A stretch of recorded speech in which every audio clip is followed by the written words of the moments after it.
پاکستان کی کوششیں اور کاوشیں قابل ستائش ہیں، جس نے نہ صرف امن کی راہ ہموار کی بلکہ عالمی دنیا کو ایک بڑی تباہی سے بچا دیا۔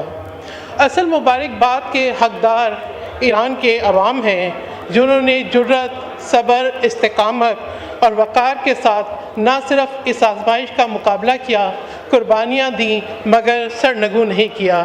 بے شک اہل حق ہوں تو 72 بھی غضب ہوتے ہیں، یہ فقط عظمت کردار کے ڈھب ہوتے ہیں، فیصلے جنگ کے تلوار سے کب ہوتے ہیں۔ اسپیکر صاحب، اب اگر میں بجٹ کی بات کروں تو پاکستان کو درپیش خارجی اور داخلی خطرات کا ذکر بھی لازمی ہے۔ پاکستان کی قومی سلامتی ہماری اولین ترجیح ہے۔ ہمیں افواج پاکستان پہ اور ان کی جرأت و بہادری پہ فخر ہے۔ ہم شہیدوں کی لازوال قربانیوں کو سلام پیش کرتے ہیں۔ بجٹ 2026-27 میں قومی دفاع کے لیے 3000 ارب روپے رکھے گئے ہیں۔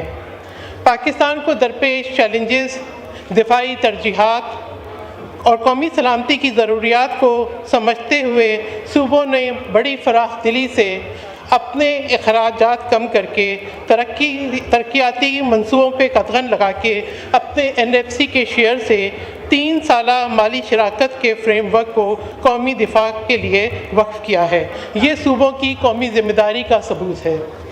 لیکن اسپیکر صاحب، قومی سلامتی کے ساتھ ساتھ عوام کی معاشی اور سماجی سلامتی بھی اہم ہے۔ آئین پاکستان عوام کی فلاح، صحت، تعلیم، روزگار، لائیولیہڈ اور بنیادی حقوق کی ضمانت دیتا ہے، مگر بجٹ میں اس پہلو کو کسی حد تک نظر انداز کیا گیا کیونکہ وسائل نہیں ہیں۔ وسائل اس لیے نہیں ہیں کیونکہ وفاق ریونیو کے اہداف حاصل کرنے میں ناکام ہے۔ صرف مئی کے مہینے میں ہی FBR کا شارٹ فال 28 ارب روپے تھا، اور یہ کوئی نئی بات نہیں۔ FBR ریونیو جنریشن میں مسلسل ناکام ہو رہا ہے، مگر نہ اس ناکامی کی کوئی اکاؤنٹیبلٹی ہوتی ہے، نہ ہی پرفارمنس آڈٹ۔ حکومت ٹیکس کی بنیاد کو وسیع کرنے میں ناکام ہے، اسی لیے عوام پہ انڈائریکٹ ٹیکسز کا بوجھ ڈالتی ہے۔ ہر بنیادی ضرورت کی چیز پر ٹیکس ہے۔ بجلی اور گیس کے بلوں پر ملٹیپل چارجز لگتے ہیں، ایک طرف مہنگی بجلی، کیپیسٹی چارجز اور دوسری طرف لوڈ شیڈنگ کا عذاب۔ سولر ریولوشن کا دعویٰ کر کے آنے والی حکومت نے پچھلے سال دسمبر میں نیٹ میٹرنگ کے بجائے نیٹ بلنگ کی پالیسی متعارف کرائی اور سولر کے استعمال کو بھی مشکل بنا دیا۔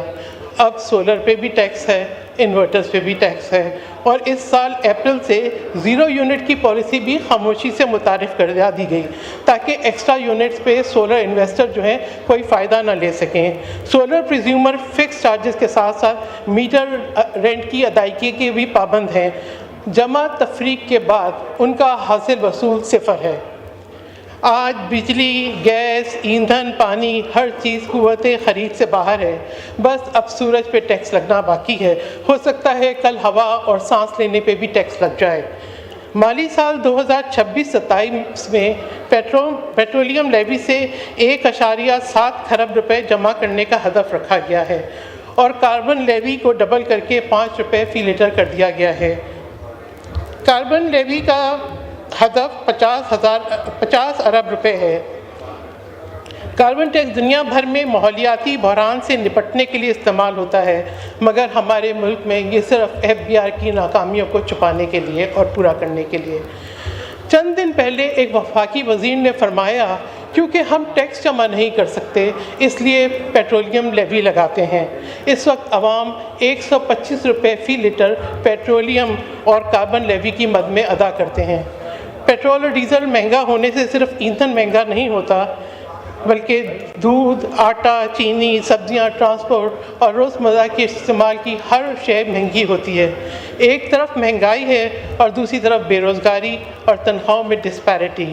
مراعات یافتہ طبقے کو تو تمام سہولیات اور اٹریکٹیو سیلری پیکیجز حاصل ہیں، جبکہ عام پاکستانی بنیادی ضروریات پورا کرنے سے بھی قاصر۔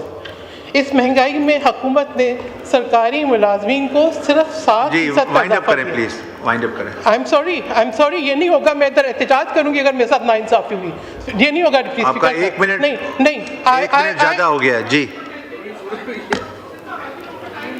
आई वुड प्रोटेस्ट हियर, मैं सामने आऊंगी, ये नहीं करेंगे आप मेरे साथ, आई एम वेरी सॉरी, आप ये नहीं कर सकते। आप चेयर को डिक्टेट ना करें, आप तकरीर खत्म करें, वाइंड अप करें। बाकी सबने बात की उतनी मैं भी बात करूंगी, आप मुझे तकरीर मुकम्मल करने दें। आई एम वेरी सॉरी, ये नहीं होगा। इस महंगाई में हुकूमत ने सरकारी मुलाजमीन को सिर्फ 7% का इजाफा दिया है, जबकि महंगाई की शरह बहुत ज़्यादा है।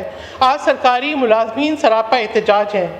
पाकिस्तान पीपल्स पार्टी ने सरकारी मुलाजमीन की तनख्वाहों में 50% इजाफा और कम अज़ कम उजरत 50,000 रुपये करने की तजवीज़ दी है, जिस पर संजीदगी से गौर और अमल करने की ज़रूरत है। एक और तशवीश की बात, हुकूमती मेयार के मुताबिक 8,483 रुपये से ज़्यादा कमाने वाला शख्स गरीब नहीं समझा जाएगा। या तो हुकूमत ज़मीनी हक़ाइक़ से लाइल्म है या बहुत मासूम है, या इसका मकसद चालाकी के साथ कुछ अदाद व शुमार में हेर फेर करना है। हुकूमत को चाहिए कि अदाद व शुमार के घोरक धंधे में पड़ने के बजाय संजीदगी से बुनियादी इशूज़ को रिजॉल्व करके आवाम को रिलीफ पहुँचाने के लिए ठोस इक़दाम करे। एक और स्पीकर साहब, एक और अहम शुबा जिसके बारे में बात करना चाहती हूँ वो एग्रीकल्चर है।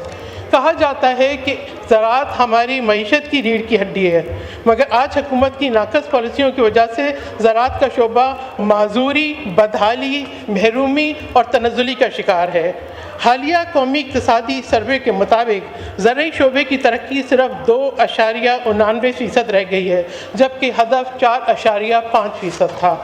इससे भी ज़्यादा अफसोसनाक बात यह है कि इस सर्वे में हुकूमत ने अपनी नुमाया कामयाबियों में गधों की तादाद में 2 लाख इजाफे का जिक्र भी बड़े फ़ख्र से किया है। मैं नहीं जानती जब ज़रई तरक्की का हदफ पूरा ना हो सका हो, गंदम, कपास, मकई और चावल की पैदावार में कमी आ रही हो और किसान शदीद मुश्किलात का शिकार हो, तो ऐसे हालात में गधों की तादाद में इजाफा हुकूमत की कितनी बड़ी माशी कामयाबी है।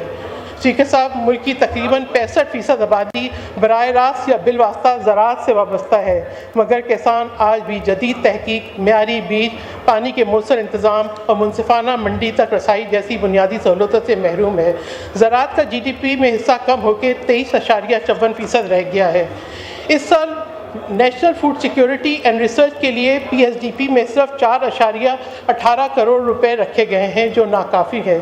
ज़रई तहकीक पर तवज्जो नहीं दी जाती, किसान महंगे दरामदशुदा बीजों पर इन्हिसार कर रहे हैं, हुकूमत फर्टिलाइज़र्स की कीमत रेगुलेट करने में नाकाम है। मज़ीद जुल्म ये कि 1991 के वाटर रिकॉर्ड के तहत तयशुदा पानी का हिस्सा सिंध और बलूचिस्तान को नहीं मिल रहा। पानी की शदीद किल्लत से कॉटन, चावल और दीगर फसलें बराह रास्त मुतासर हो रही हैं, जिसका नुकसान सिर्फ इन सूबों का नहीं बल्कि पाकिस्तान की फूड बास्केट और ज़राअत से वाबस्ता सनत को भी है। स्पीकर साहब, मैं ग्रीन इनिशिएटिव पे भी बात करना चाहती हूँ। यकीनन ग्रीन इनिशिएटिव एक बहुत एम्बिशियस प्रोजेक्ट था, लेकिन शायद जल्दबाजी में इसकी फिजिबिलिटी और वायबिलिटी का सही से तज्जिया नहीं किया गया। ग्रीन इनिशिएटिव के नाम पे हज़ारों एकड़ ज़मीन कॉर्पोरेट सेक्टर को दे दी गई, मगर इसमें से 5% भी आबाद नहीं हो सकी, और जो आबाद हुई उन लोगों को भी नुकसान हुआ, क्योंकि अखराजात ज़्यादा थे और आमदनी कम। अगर यही ज़मीन तकसीम करके छोटे काश्तकारों को दे दी जाती, बेज़मीन किसानों को दे दी जाती, तो शायद नताइज मुख्तलिफ होते। हुकूमत को चाहिए कि छोटे किसानों को जदीद मशीनरी, बेहतर बीज, इनोवेटिव टेक्नोलॉजी फराहम करे और उनकी फसल की सही कीमत पर ख़रीदारी करे, उनकी सरपरस्ती करे, तो ज़रई शोबा भी तरक्की करेगा और पाकिस्तान अपनी दाखिली ज़रूरियात भी पूरी कर सकेगा और एक्सपोर्ट्स में इजाफा करके ज़र मुबादला भी कमा सकेगा। स्पीकर साहब, एक तवज्जो तलब इशू सेहत और तालीम का भी है। सेहत पर GDP का सिर्फ 0.8% खर्च किया जा रहा है, जो इंतहाई नाकाफ़ी है। वफाक के ज़ेर इंतज़ाम बड़े अस्पतालों की हालत खस्ता है, वो माली मुश्किलात का शिकार है, लेकिन हुकूमत की तरजीहात निराली हैं। कि तालीम का बजट भी बहुत कम है। जिस मुल्क में पेंसिल, कलम, इंक और किताबों पर भारी सेल्स टैक्स आयद करके इन्हें आम आदमी की पहुंच से दूर कर दिया जाए, वहाँ तालीम के बजाय जहालत और बेरोज़गारी परवान चढ़ेगी। मैं हुकूमत को याद दिलाना चाहती हूँ कि मुफ्त और मेयारी तालीम देना रियासत की आइनी ज़िम्मेदारी है। तालीमी ज़रूरियात, किताबों और एजुकेशनल सप्लाइज पर किसी किस्म का टैक्स न लगाया जाए। स्पीकर साहब, इस वक्त गुर्बत की शरह 28.9% तक पहुँच चुकी है। तकरीबन 7 करोड़ लोग गुर्बत की लकीर से नीचे हैं। बेरोज़गारी नौजवानों में इंतशार और बेचैनी का बायस है, जिसका नतीजा जराइम, ह्यूमन ट्रैफिकिंग और दीगर समाजी मसाइल में इजाफा है। मुल्क में सरमाया कारी आए, कारोबार को फ़रोग़ मिले या इंडस्ट्री लगे तो रोज़गार के मौक़े पैदा होते हैं और खुशहाली आती है। हमें SIFC से बड़ी उम्मीद थी, इसके लिए आला सतह पर बड़ी काविशें हुई मगर कोई वाज़ेह कामयाबी हासिल न हो सकी। MOUs तो साइन हुए मगर हकीकी सरमाया कारी महदूद रही। इस नाकामी या ताख़ीर की वजूहात को तलाश करके तदारुक करने की ज़रूरत है। हाई एनर्जी कॉस्ट, पॉलिसियों का दम तसलसल, हमारा अफसरशाही निज़ाम बड़ी रुकावट है। आज भी हमारी माशी लाइफलाइन CPEC है, इस पर पूरी संजीदगी से तवज्जो देने की ज़रूरत है। हमें फ़ख्र है कि पाकिस्तान ने अमेरिका और ईरान जंगबंदी में और अमन के क़याम में अहम किरदार अदा किया, जो काबिल तारीफ़ है। अगर मुल्की मफाद को सामने रखा जाए तो ईरान पाकिस्तान गैस पाइपलाइन एक अहम मनसूबा है। अब पाकिस्तान को गैस पाइपलाइन मनसूबे की तकमील के लिए सेंक्शन रिलीफ जी शुक्रिया जी, वाइंड अप करें। रिलीफ की ज़रूरत है और ये नामुमकिन भी नहीं, क्योंकि अमेरिकी सदर डोनाल्ड ट्रंप साहब जिस तरह से हमारे फील्ड मार्शल सैयद आसिम मुनीर और वज़ीर आज़म शहबाज शरीफ की तारीफ़ करते हैं, अगर कोशिश की जाए तो ईरान पाकिस्तान गैस पाइपलाइन पे सेंक्शन रिलीफ भी हो सकता है और IMF की शराइत में नरमी भी। अब मैं सूबा सिंध के बारे में बात करूँगी क्योंकि स्पीकर साहब इस ऐवान में सिंध का बड़ा जिक्र हुआ। सबसे पहले मैं मुख्तसरन वफाक की तवज्जो सूबा सिंध के ज़ेर अल्तवा मनसूबों की तरफ करवाना चाहती हूँ। सिंध के अहम मनसूबे खसूसन कराची सक्खर मोटरवे और K4 आबी प्रोजेक्ट वफाक की जानिब से मुनासिब माली वसाइल फराहम न होने की वजह से ताख़ीर का शिकार है, जबकि सिंध वफाक को रेवेन्यू जनरेट करके देता है। सिंध के थर के कोयले से बिजली बना के नेशनल ग्रिड को सप्लाई करता है। इसी तरह माइक खोलें, वाइंड अप करें प्लीज।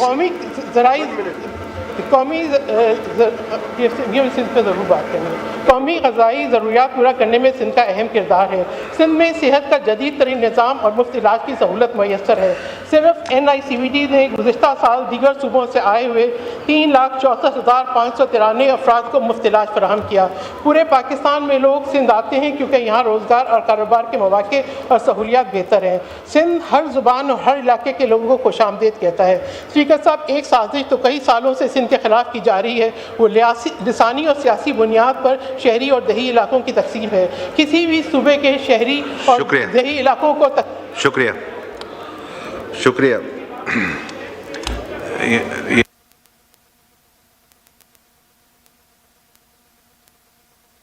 सरदार मोहम्मद यूसुफ साहब। शुक्रिया।